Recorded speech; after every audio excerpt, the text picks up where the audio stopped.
Assalamualaikum Bapak Ibu. Waalaikumsalam. Waalaikumsalam warahmatullahi wabarakatuh. Sehat semua Bapak Ibu? Sehat. Alhamdulillah Masih sehat. sehat. Untuk pertemuan kali ini dengan saya lihat Bapak Ibu masih bingung ya mengenai materi apa yang akan saya sampaikan. Untuk materi yang akan saya sampaikan yaitu tentang profil pelajar Pancasila. Oke, bentar ya, saya akan tampilkan terlebih dahulu untuk di profil pelajar Pancasila.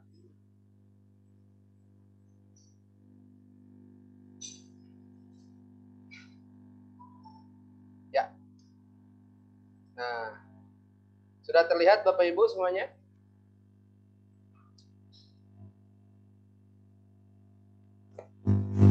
Bapak Ibu sudah terlihat? Sudah Pak, sudah. Sudah terlihat. Sudah.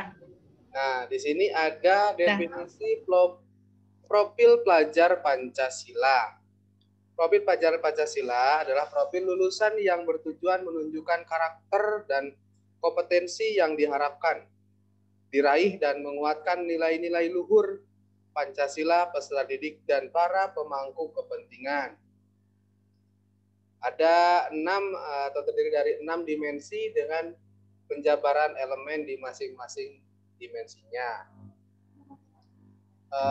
Elemen yang pertama yaitu beriman dan bertakwa kepada Tuhan Yang Maha Esa, berkebakan global, bergotong royong, kreatif, dan juga bernalar kritis. Tapi tidak lupa juga bahwa kemandirian itu salah satu bentuk pelajar Pancasila atau pelajar Indonesia, ya. Di mana di Indonesia itu sendiri beragam suku, bangsa, budaya, dan juga tata letak mungkin ya, tata letak juga itu berbeda Bapak Ibu. Sehingga di sini menunjukkan bahwa selain tata letak ada juga agama yang berbeda. Nah, maka dari itu kita dalam pembelajaran di sekolah itu tidak bisa kita samaratakan, di mana kita menyelaraskan atau menyamakan semua anak dengan kemauan kita. Tapi kita yang harus memberikan arahan, panduan supaya mereka bisa nyaman dan tenang atau menyukai pembelajaran di sekolah. Ya seperti itu. Selanjut ya Bapak Ibu ya. Nah, di sini beriman bertakwa kepada Tuhan Yang Maha Esa dan berakhlak mulia. Pelajar Indonesia yang menghayati keberadaan Tuhan dan selalu berupaya mentaati perintah serta menjauhi larangan sesuai dengan ajaran agama dan kepercayaan yang dibutuhkan. Ini salah satu dari beriman dan bertakwa kepada Tuhan Yang Maha Esa. Beriman dan bertakwa kepada Tuhan Yang Maha Esa bisa diwujudkan dalam akhlak yang mulia, baik dalam beragama, akhlak yang baik kepada diri sendiri, kepada sesama manusia, kepada alam, dan kepada negara Indonesia. Nah, baik Bapak Ibu, di sini mungkin Bapak Ibu juga banyak yang belajar lah di sekolahnya masing-masing dan mengajar di sekolahnya masing-masing. Saya kira di Bapak Ibu semua itu semua anak apakah Muslim atau satu agama atau beragam Bapak Ibu? Beragam. Beragam ya Bu Berti ya? Iya, beragam. Alhamdulillah tempat kami itu Muslim semua. Ya, Bu Susi itu Muslim semua. Nah, untuk Pak Alif? Ini Muslim semua Pak. Muslim semua. Nah, untuk Bu Berti, bagaimana menyelaraskan atau pelajar-pelajar itu dihayati sehingga mereka bisa bertakwa kepada Tuhan Yang Maha Esa, sehingga anak-anak kita itu berbeda agamanya. Bu Berti ya, bagaimana menyiasati anak-anak kita supaya berakhlak mulia dan dalam beragama dengan baik. Menaati peraturan sesuai agamanya masing-masing. Menaati peraturan sesuai agamanya masing-masing mungkin Pak Yana. Oh iya, betul sekali. Terima kasih. Aplaus dulu buat Bu Berti ya. Ya, bagus sekali Bu Berti ya. Karena masing-masing agama juga memiliki aturan dan kepercayaannya masing-masing. Sehingga kita bisa mengarahkan kepada anak didik kita supaya berakhlak yang baik dan kepada diri sendiri, kepada sesama manusia, dan kepada alam dan kepada negara Republik Indonesia. Ya, ini cakupannya luas sekali ini cakupannya luas sekali. Tidak bisa kita anak itu hanya berakhlak kepada Tuhan yang Maha Esa saja, tapi di sini ada juga akhlak yang baik itu kepada diri sendiri, kepada sesama manusia, dan kepada alam, terutama juga ada kepada negara Republik Indonesia. Seperti pada dasarnya di kita di Indonesia ada juga yang disebut dengan Pancasila. Ke depan itu mereka harus mentaatinya kepada alam, maka mereka tidak boleh untuk merusak alam dengan apakah itu meracuni dengan polusi atau sebagainya gitu. Dan ada juga seperti air itu diracuni dan sebagainya. Itu salah satu bentuk tidak berakhlaknya kepada sama alam.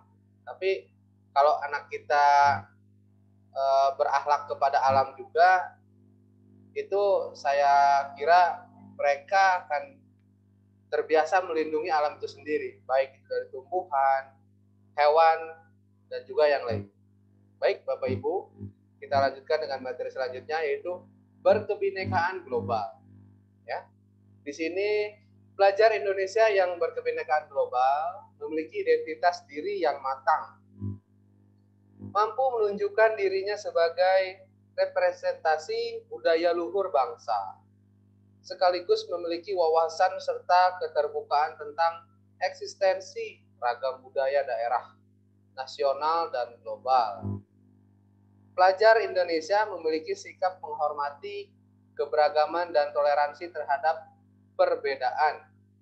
Untuk mencapai berkebinekaan global, pelajar Indonesia harus dapat mengenal dan menghargai budaya, dapat berkomunikasi dan berinteraksi antar budaya, berefleksi dan bertanggung jawab terhadap pengalaman kebinekaan serta berkeadilan sosial.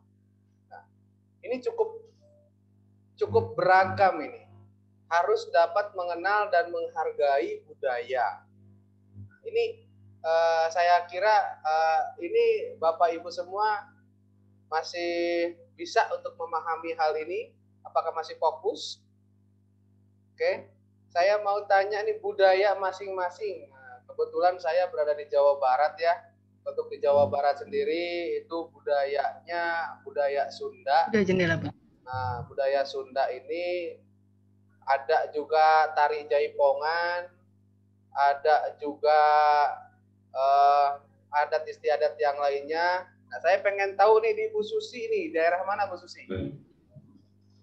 Dari Padang. Dari Padang. Oh, itu Padang itu kalau Minangkabau. Minangkabau ya. Kalau nggak salah Minangkabau ya, betul sekali ya.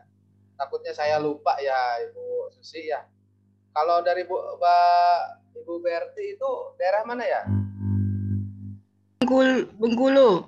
Bengkulu. Nah, itu dari Bengkulu itu seni tradisionalnya apa, Bu? Kalau tradisi Ya. Tradisi rakyat Bengkulu itu setiap 1 Muharram mengadakan ritual tabot bersanding, tabot, kegiatan acara rakyat tabot. Rakyat tabot. Ini seperti apa ya, Bu ya? Dia ada uraian kegiatannya, ritualnya Pak Yana. Dari dia mengambil tanah, terus itu pertempuran khas Saddam Hussein, pertempuran Saddam Hussein. Oh, seperti itu Ibu. Ya. Iya. Berarti di sana hampir masih berkembang dengan kental ya kebudayaan tersebut.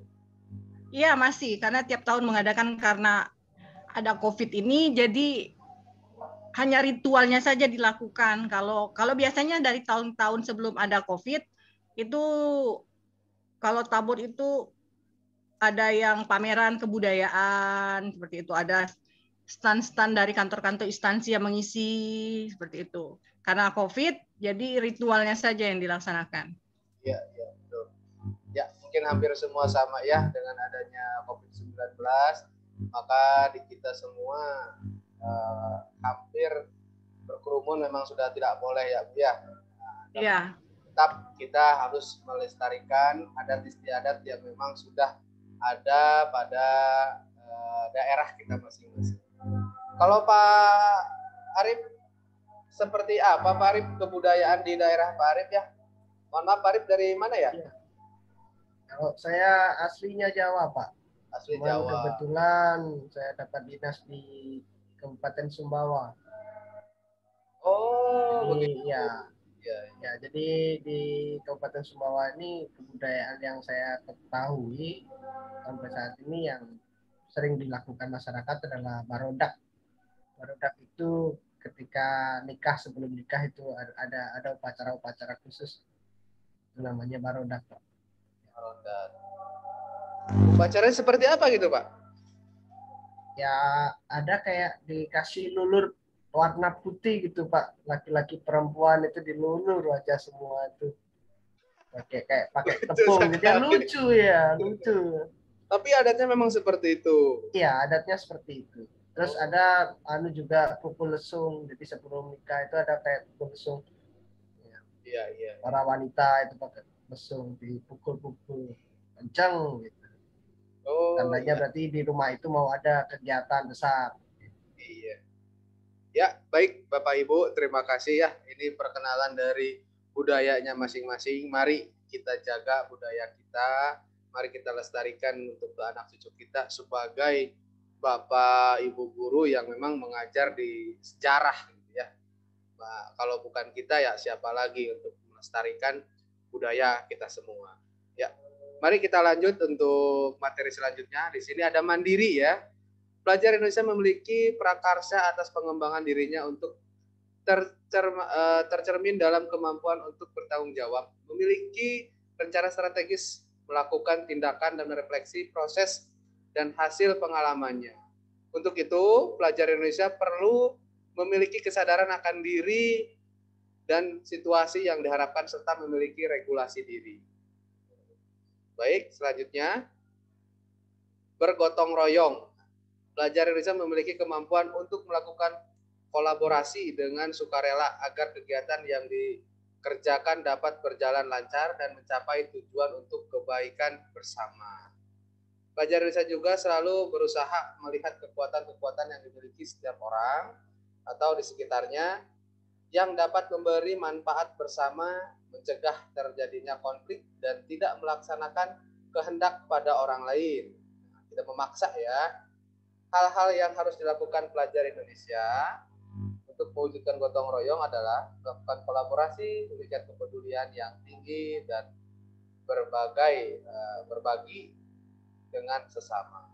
Ini bergotong royong ini salah satu budaya Indonesia ya, bukan hanya daerah masing-masing, tapi ini bergotong royong itu sudah masuk ke budayanya orang Indonesia, di mana budaya gotong royong itu sendiri tidak boleh kita sia-siakan atau kita terkikis zaman lah ini. Terkikis zaman. Kalau dulu Bapak Ibu ya di daerah saya, ketika ada seseorang itu mau membangun rumah. Ketika mau membangun rumah, Bapak Ibu di sini setiap masing-masing kepala keluarga itu menyumbangkan kemampuannya sesuai dengan yang mereka miliki. Seperti seseorang ini memiliki tenaga, dibantulah dengan tenaganya.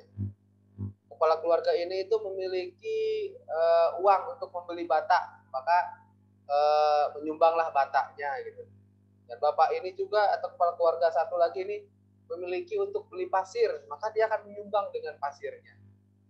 Nah, ada juga yang memiliki makanan untuk pas membangun, dia pun sama seperti itu. Jadi dulu di acara gotong royong atau budaya gotong royong di wilayah saya itu cukup baik sekali menurut saya, dan itu harus dilestarikan. Jangan sampai terkikis dengan perkembangan zaman yang sekarang. Oke, saya lanjut ya Bapak Ibu ya. Oke, bernalar kritis. Bernalar kritis. Pelajar Indonesia yang bernalar kritis berpikir secara objektif, sistematik, dan saintifik dengan mempertimbangkan berbagai aspek berdasarkan data dan fakta yang mendukung, sehingga dapat membuat keputusan yang dapat dan berkontribusi memecahkan masalah dalam kehidupan, serta terbuka dengan penemuan baru. Untuk bernalar kritis, pelajar Indonesia perlu memperoleh dan memproses informasi serta gagasan dengan baik, lalu menganalisa dan mengevaluasinya, kemudian merefleksinya, pemikiran dan proses pemikirannya. Bernalar kritis. Nalar kritis ini kalau misalnya kita lebih perdalam, ini luar biasa sekali ya. Bahkan di Indonesia ini, kalau saya kira untuk bernalar kritis itu sangat perlu. Kenapa? Karena perkembangan globalisasi, di mana sekarang kita dituntut untuk mampu menguasai dan mengoperasikan IT. Seperti halnya Bapak Ibu sekarang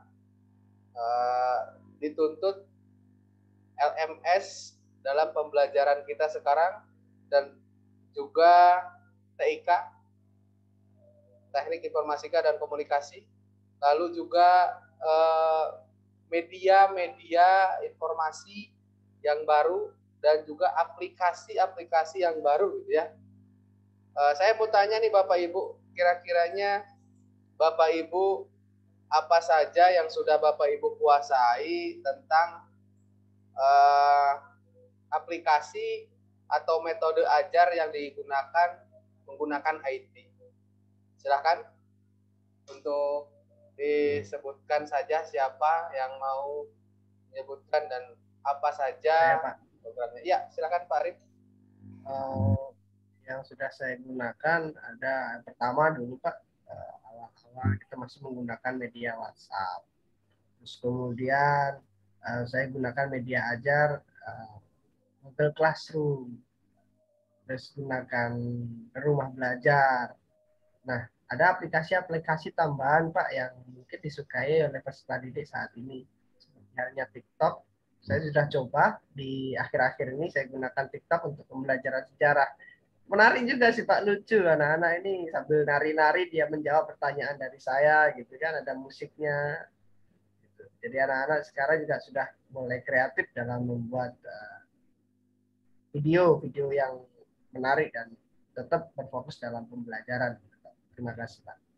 Ya, bagus sekali ya untuk Pak Halim ya, itu luar biasa. Salah satu pelajar Indonesia yang kritis dan juga bernalar inovasinya muncul gitu. Ternyata TikTok itu sendiri bisa masuk kepada pembelajaran di sekolah dengan kreativitas siswa yang memang luar biasa gitu ya. Karena saya kira memang TikTok itu memang media pembelajaran juga bisa gitu. Asal kita bisa menggunakan dengan arahan-arahan yang baik. Ya, jangan anak itu sama cuma joget-joget aja. Tapi kan kita di daerah di Bapak Ibu sejarah itu bisa mengarahkan kepada mereka itu pada pelajaran sejarah di mana ada tarian-tarian daerah supaya dipraktekkan dengan musiknya. Nah, itu kan tidak perlu durasi panjang ya. Cuman hanya contoh-contoh saja. Oh iya betul, ini daerah Indonesia itu banyak sekali, beragam sekali ya di Indonesia itu.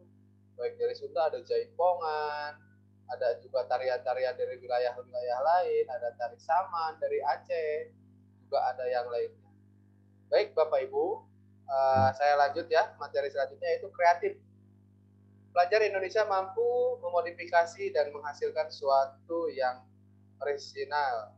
atau bermakna, bermanfaat, dan berdampak dalam bentuk gagasan, tindakan, dan karya nyata secara proaktif dan independen untuk menemukan cara-cara lain dan berbeda untuk bisa berinovasi. Pelajar Indonesia yang kreatif adalah pelajar yang bisa menghasilkan gagasan, karya, dan tindakan yang orisinil, memiliki keluasan berpikir dalam mencari alternatif solusi permasalahan.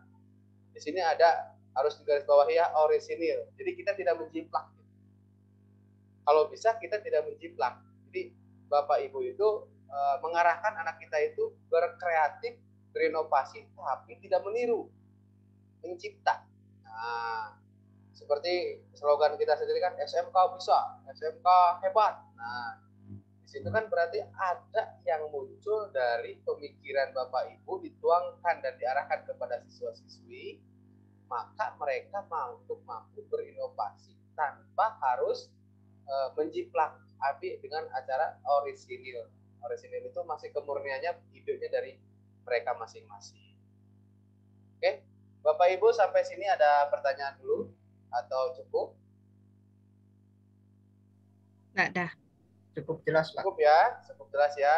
Baik, kalau cukup jelas, ini adalah kesimpulan ringkasan materi elemen profil pelajar Pancasila.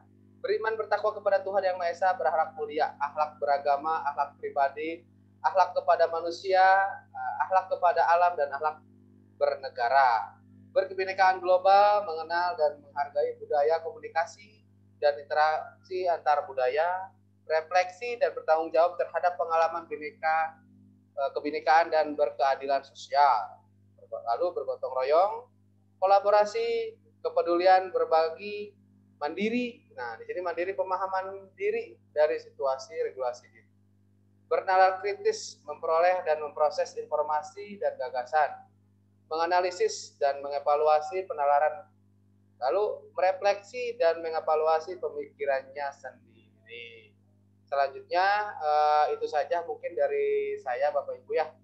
Mohon maaf jika pemaparan saya ini kurang mengena dari Bapak Ibu atau kurang bisa dipahami oleh Bapak Ibu. Sekali lagi saya mohon maaf, berhubung waktu kita sudah hampir habis ya Bapak Ibu ya. Saya tutup saja untuk pertemuan kali ini.